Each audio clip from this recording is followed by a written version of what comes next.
Hi everyone, welcome to my channel. I'm Josie. Today I'm doing a memorial video. I do this twice a year for my daughter Cheryl Ann. She died of muscular dystrophy in 1969. Now, if this type of thing offends you, please don't watch. I do it to honor my daughter the day she passed away and then on her birthday. Also do this that it might inspire someone to make their faith stronger. Um, my faith in the Lord Jesus, my daughter taught me strong faith. I'll have to admit, if it wasn't for her, I don't think I would believe as strong as I do. She was a fantastic little girl. She died when she was in the fourth grade. Um, she was diagnosed with muscular dystrophy 6 months before she passed away. Um, Sad part about it, the specialist who diagnosed her after test said that she had a muscle disease, but she probably could live a pretty normal life. Well, I received the written report 6 months after she died. So I was not too happy with that doctor. But anyway, to get on to my sweet little girl, she was born she looked like a normal little baby. She was fat. She was, she showed no signs. The only thing I noticed with her is when she started crawling, she would drag one leg. And I'll tell you how we found out that she had muscular dystrophy. Her and my son were supposed to have a tonsillectomy, and this doctor, who was my primary doctor and also the surgeon, um, he said, they had had a cold, and he said, to make sure that there's nothing else wrong, no congestion or anything, I want to do some chest X-rays. So my son was fine, and he was scheduled for his tonsillectomy, but they found my daughter's heart was enlarged. And so he made arrangements, sent us to Portland, Oregon to see a specialist. But anyway, Cheryl was quite the little girl. I always say in all my videos, children who have some type of disability, physical disability, are more mature. They seem to sense that something is not right. Um, More so than just pain, discomfort. They are more mature. Um, and remember, back then there was no cell phones, there was no Google, there was no um, computers in every home. So it was hard getting information. In fact, the information I got was from the encyclopedia. And this was actually before I became a nurse. So Cheryl was very, very thin. She had a terrible appetite, but even when she ate, she never could gain any weight. When she passed away at 9.5 years old, she weighed 42 pounds. And she had what's called butterfly wings. You could see the ribs in the back. There was nothing we could do. She was a very strong little girl, a very determined little girl. She wanted to be a ballerina, and she loved ballet. I knew she wasn't going to be able to, accomplish what maybe other children her age would have accomplished. But I talked to the instructor, and she was very understanding. She knew what Cheryl had. She knew Cheryl wasn't capable of doing all the, jumps and movements and standing on your toes and all of that. She knew that. But it made Cheryl happy. And so I would take her to practice. And she stayed in, um, took lessons until she died. Um, like I said, she always, and she had her little slippers. In fact, her little ballet, I guess you call them slippers. I don't know. Been a lot of years. Anyway, I actually took him to the funeral home and they put them in her, put them on her. So anyway, about her condition, she never knew.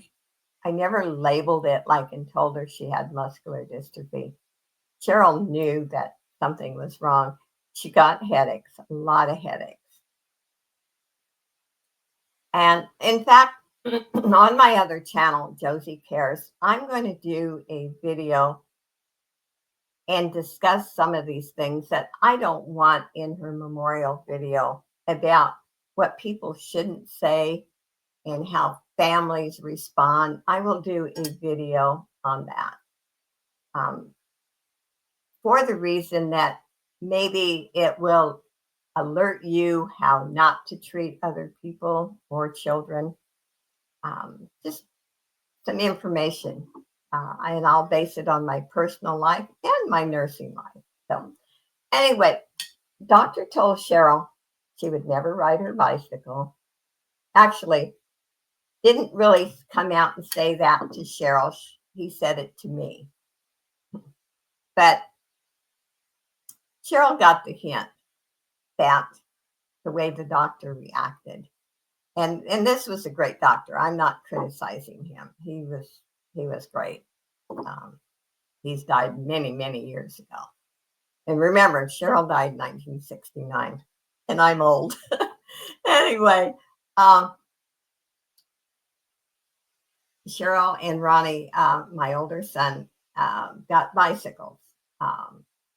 My husband and I had told them after their surgery they would get a bicycle. Well, we knew Cheryl wasn't going to have the surgery, but we couldn't break her heart. We went ahead and bought her one too.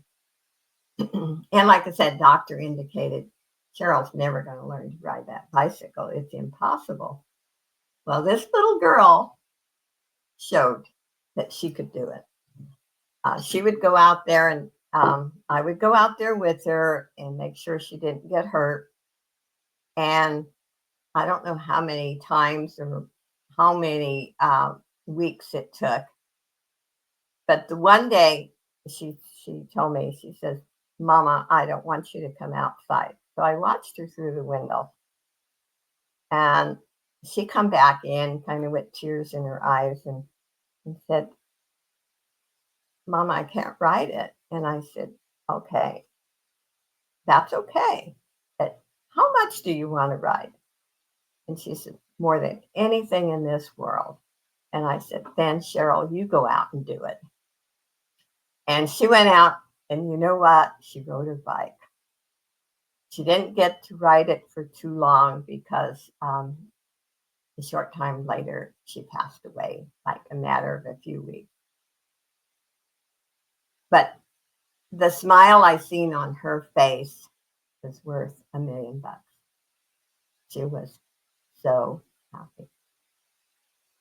At the time that Cheryl died, and actually what took her life was congestive heart failure. Muscular dystrophy affects all the muscles in your body, and your heart is a muscle. And at that time, other than edema, swelling of the ankles and her feet, she had a lot of headaches, and doctor did prescribe medication for her. But other than that, now when she slept, see your eyes too, her eyelids are a muscle. Her eyes didn't close completely. You could just see a little bit of it. But someone asked me when she passed away, "Are you mad at God? Are you angry at God? And I said, why would you ask me that question?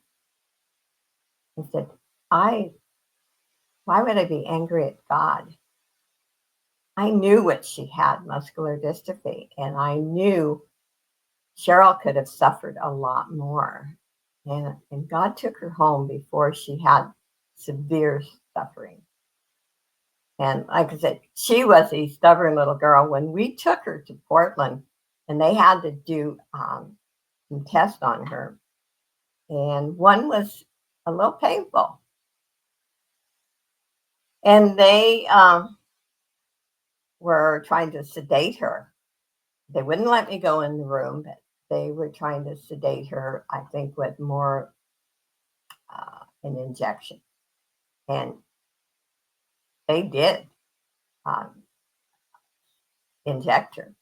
But she looked right at him, and this is what the doctor told me.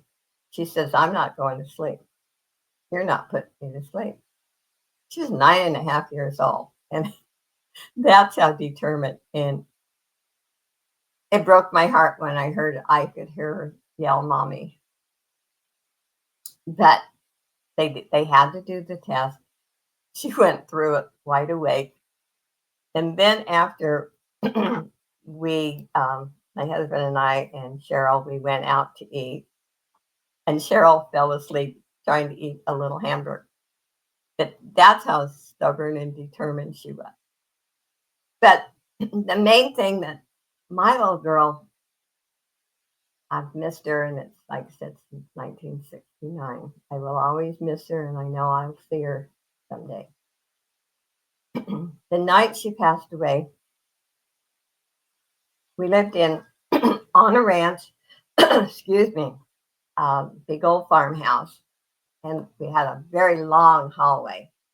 And I tucked her in bed, and my husband and I had went to bed. My older son was in bed, and the baby, I had a baby at that time. Anyway, Cheryl came down the hall, and she would stand in the doorway, and she would just talk. And I remember laying there in bed and thinking, I've never heard any of those things before. When I wake up, I'm going to write them down. So she did this 3 times. And then the third time I said, why don't you come in bed with Mommy and Daddy? Which she did. The only thing I've always said I was allowed to remember is she talked to angels. She kept asking them if she could still set the Christmas tree, because the next day we were supposed to set the Christmas tree.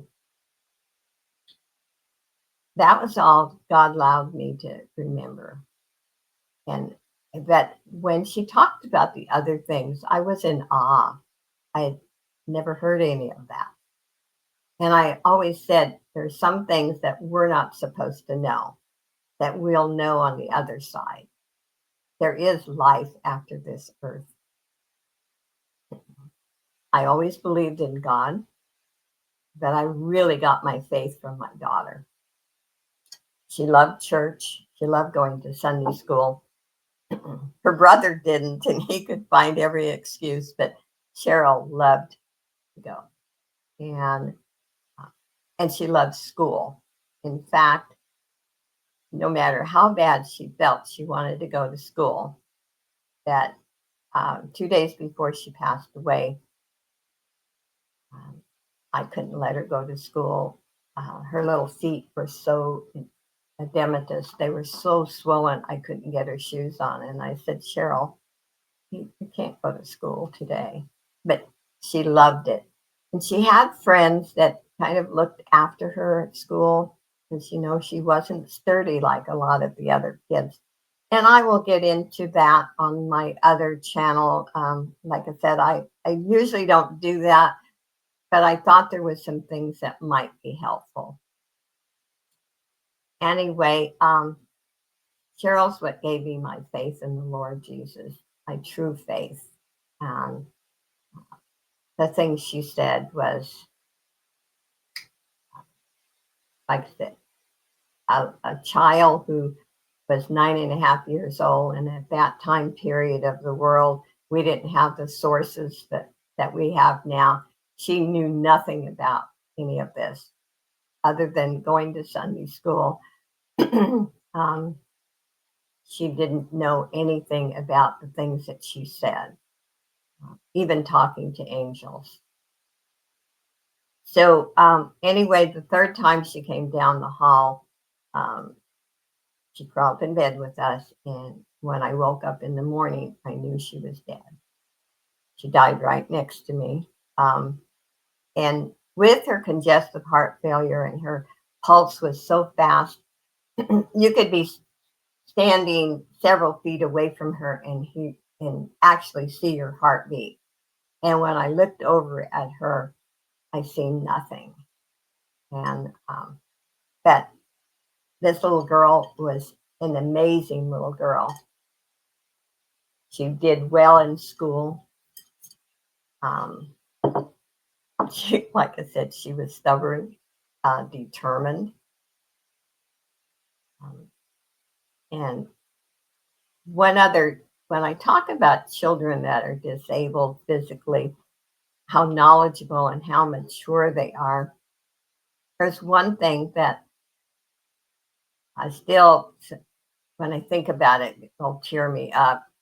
And hopefully I can get through this video without breaking down, but I usually do. There was a conversation her and I had a couple of weeks before. And I don't remember all the particulars of the conversation, because remember, it's been a lot of years. um, she got on the subject about, growing up and everything. And I said something about, well, Cheryl, someday you'll be grown an adult and you'll get married and have children. And she looked at me and she says, no, mommy. I said, you'll have a family of your own. And she said, no, mommy.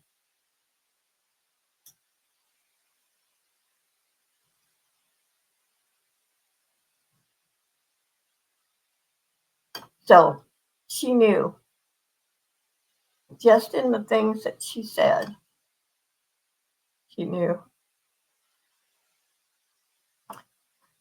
Here I go again. Anyway, I know there's some people that can't figure out why I do this. I love my daughter. And if you ever lost a child, you would know why. Um, I honor her. I know she's in heaven with the Lord. And now her dad's with her. And that's comforting to me. Um, anyway, I hope this gives you some faith that there is a heaven. And I will never forget, I can picture her in the doorway, just as vivid as you see me right now, talking about things that I had never heard. But the Lord let me remember talking to angels. She was asking them, and I still set Christmas tree. And I usually tell a little bit about that. The reason why she asked that question, and she loved Christmas. I mean, all children love Christmas, but this little girl, I would take her to the church bazaar and she would buy little gifts for family members. It wasn't just about her. She loved little gifts for family members and loved giving. But,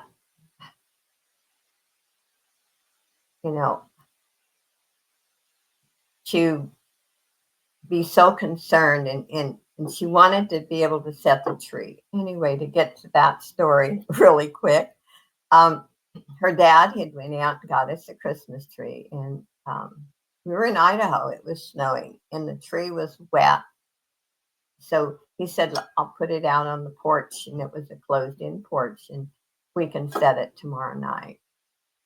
And Cheryl just loved setting the tree. And so that was her concern.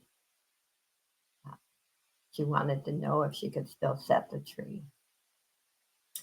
And there's something in me that believes that even if she couldn't be with us physically, that spiritually she was, that the Lord let her see the tree. So anyway, this is why I honor my sweet daughter. She died December 11th, 1969. And she was born May 30th, 1960. So I hope you enjoy this. I don't do it to get sympathy or for anyone to feel sad for me. I do it to honor my daughter and also maybe to give a little faith to someone who just lost a child or lost. This is a difficult time of year for so many. I've always said I would celebrate Christmas until, as long as I was physically and mentally able, I will celebrate Christmas in her honor. So even our first Christmas, I did not, it was just, yeah, there was a sadness in the house. But I told everyone, I said, Cheryl loved Christmas. We will celebrate. And we did. And she had her little gifts that she had already wrapped. And when the tree got set, I put them under the tree. So this is why I really celebrate Christmas. It's very special, and it's special to my daughter. So thank you for watching, everyone, and God bless you. And like I said, my videos vary a little bit, but pretty much the same information. I've tried to make this one a little bit different. But, anyway, God bless you, and thank you for watching. Bye, everyone.